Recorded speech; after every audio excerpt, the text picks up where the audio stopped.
میخوام یه بار برای همیشه با مثال و توی جملات کاربرد حروف اضافه at، on و این رو بهت یاد بدم. پس حتما تا آخرش رو ببین.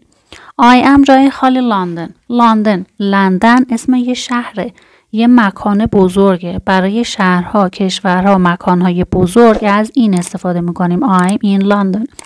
I'm جای خالی home یعنی خونه، یه مکان کوچیکه. برای مکانهای کوچیک و دقیق و مشخص از at استفاده میکنیم. I'm at home. I'm جای خالی the park یه مکان کوچیکه. برای مکانهای کوچیک و مشخص از at استفاده میکنیم.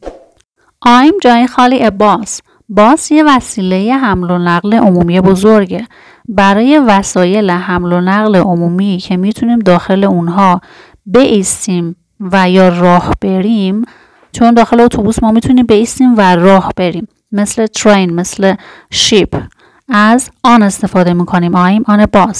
I'm جای خالی school یه مکان کوچیکه، یه مکان دقیق و مشخصه.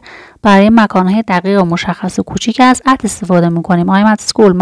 I'm جای خالی my room یعنی اتاق من، یه مکان کوچیکه، ولی my room یه بخشی از یه مکان بزرگ یعنی خونه است. my room میشه یه وقتی ما میرسیم به خونه و داخل خونه اجزایی داره که خونه خودش یه مکان دقیقه، ولی اجزای داخل خونه مثل اتاق و قسمت‌های دیگه، هاوس میشه خونه، اجزای داخل اون که مکان‌های سرپوشیده هستن و داخل یه مکان دقیق و مشخص هستن، از این استفاده میکنیم. I'm in my room من توی اتاقم هستم. I'm جای خالی نیویورک قبلا گفتیم مثل لندن یه مکان بزرگه. برای شهرها و کشورها گفتیم از این استفاده میکنیم. I'm جای خالی ship یعنی کشتی یه وسیله حمل و نقل عمومیه، یه مکان بزرگه و یه وسیله حمل و نقل عمومی بزرگه که ما میتونیم داخلش مثل باس، مثل اتوبوس میتونیم داخلش بایستیم و راه بریم. پس بنابراین از آن استفاده میکنیم. I'm جای خالی، بقیه قسمت ها هم ببینیم جملات رو.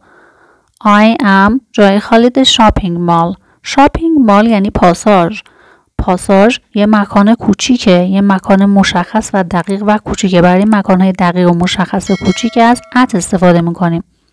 I'm جای خالی the taxi یعنی تاکسی، مثل شیپ، مثل کشتی، یه وسیله حمل و نقل عمومیه ولی کوچیکه. ما نمیتونیم داخل اون مثل کشتی یا اتوبوس نمیتونیم داخل اون بایستیم و یا راه بریم، فقط میتونیم داخلش بشینیم.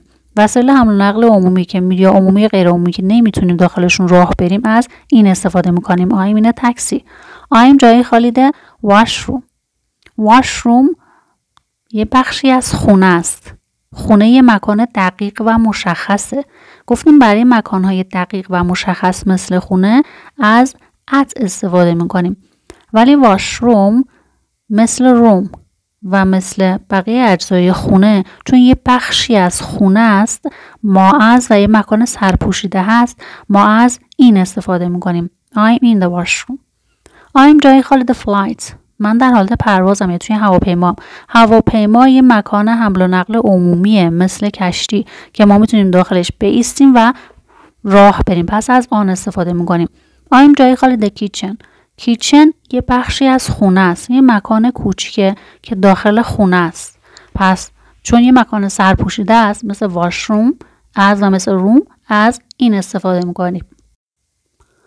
یه بخشی از خونه است. کیچن یه بخش داخل خونه است. اعضای داخل خونه قبلا هم گفتیم یه مکانه سرپوشیده هستن که از این استفاده میکنیم. خونه یه مکان دقیقه و کیچن یه بخشی از خونه است، آشپزخونه است. گفتیم برای شهرها مثل نیویورک هم از این استفاده میکنیم. I'm جای خالی کار یه مکان کوچیکه، یعنی ماشین که ما میتونیم فقط داخلش بشینیم و نمیتونیم داخل اون بایستیم و یا راه بریم مثل تاکسی. پس میگیم I'm in a car من داخل ماشین هستم.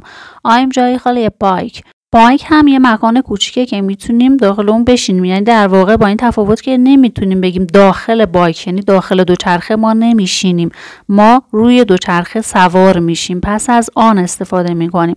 فقط بعضی مواقع استثناهایی هست، وقتی که شما خودتون راننده دوچرخه نباشین شاید بتونیم از این استفاده بکنیم. گاهی موارد استثناء داره و به ندرت هم هستش، ولی اکثرا آن بایکه. و برای بایسیکل هم همینطوره، میگیم آن بایسیکل، یعنی دوچرخه سواری، سوار دوچرخه بودن.